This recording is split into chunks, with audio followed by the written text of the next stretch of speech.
ക്രിക്കറ്റിൽ സെഞ്ചുറികൾ എന്ന പോലെ തന്നെ പ്രധാനപ്പെട്ടവയാണ് അര സെഞ്ചുറികളും.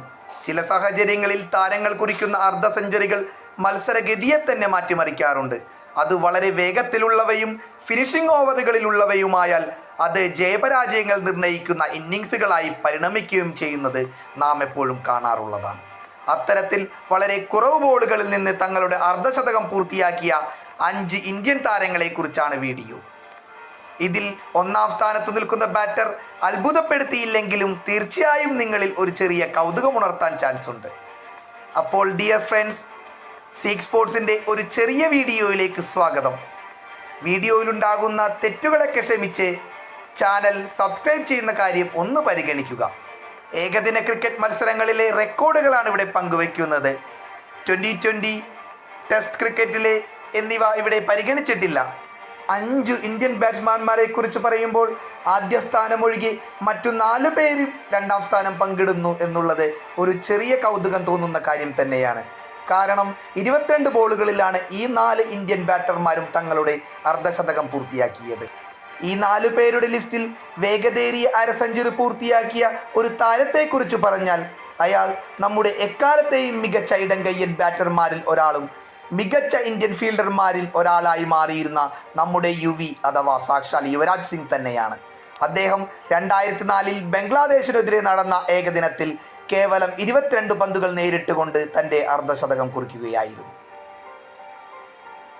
അടുത്ത താരം മറ്റെല്ലാ വിശേഷണങ്ങൾക്കും അതീതമായി ഒറ്റ പേര് കൊണ്ട് തന്നെ ഇന്ത്യൻ ക്രിക്കറ്റ് ആരാധകർക്ക് സുപരിചിതനാണ്.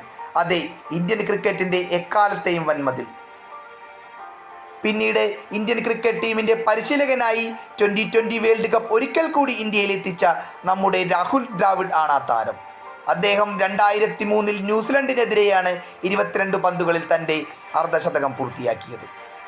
അടുത്ത താരത്തെക്കുറിച്ച് പറഞ്ഞാൽ നമുക്കിങ്ങനെ വിശേഷിപ്പിക്കാം: തല്ലാൻ പറഞ്ഞാൽ കൊന്നിട്ട് വരുന്നവൻ. ടെസ്റ്റും ഏകദിനവും 2020യുമെല്ലാം ഏകദേശം ഒരേപോലെ തന്നെ ബാറ്റ് വീശുന്നവൻ. അതെ, നമ്മുടെ വെടിക്കെട്ട് വീരൻ വീരേന്ദർ സെവാഗ് തന്നെയാണ് അദ്ദേഹം. കെനിയക്കെതിരെ 2001 നടന്ന ഏകദിന മത്സരത്തിലാണ് അദ്ദേഹം 22 പന്തുകളിൽ തൻ്റെ അര സെഞ്ചുറി പൂർത്തിയാക്കിയത്. അടുത്തത് ഇന്ത്യൻ ക്രിക്കറ്റിനെ തന്നെ ലോകത്തിൻ്റെ നെറുകയിലെത്തിക്കുകയും ക്രിക്കറ്റ് എന്ന കായിക ഇനത്തിനു ഇത്രമാത്രം പ്രാധാന്യം ഇന്ത്യയിൽ ഉണ്ടാകാൻ കാരണമായ ഒരു ഇന്ത്യൻ ക്യാപ്റ്റനാണ്. വേറെ ആരുമല്ല, 1983 ക്രിക്കറ്റ് വേൾഡ് കപ്പ് ഇന്ത്യക്ക് സമ്മാനിച്ച നമ്മുടെ ക്യാപ്റ്റൻ കപിൽ ദേവാണ് ഈ ലിസ്റ്റിൽ ഉൾപ്പെട്ട മറ്റൊരു താരം. വളരെ പഴക്കമുള്ള ഒരു റെക്കോർഡും ഇത് തന്നെയാണ്. 1983 അന്നത്തെ അതികായരായ വെസ്റ്റ് ഇൻഡീസിനെതിരെ 22 പന്തുകളിലാണ് അദ്ദേഹം അർദ്ധശതകം തികച്ചത്. അന്ന് അതേ ഒരു ഇന്ത്യൻ ബാറ്ററെ സംബന്ധിച്ച് വളരെ അപ്രാപ്യം തന്നെയായിരുന്നു. വർഷങ്ങളോളം അത് തകർക്കപ്പെട്ടാതെ ഇരിക്കുകയും ചെയ്തു.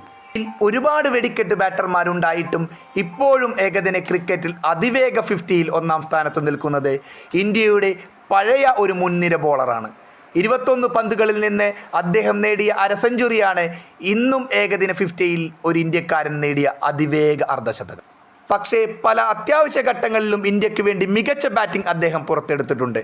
ബൗളറായി ആണ് അധികം അദ്ദേഹം തിളങ്ങിയിരുന്നെങ്കിലും ഒരു ഓൾറൗണ്ടറുടെ ഗണത്തിൽ തന്നെ പെടുത്താവുന്ന നമ്മുടെ അജിത് അഗാർക്കറാണ് ആ താരം.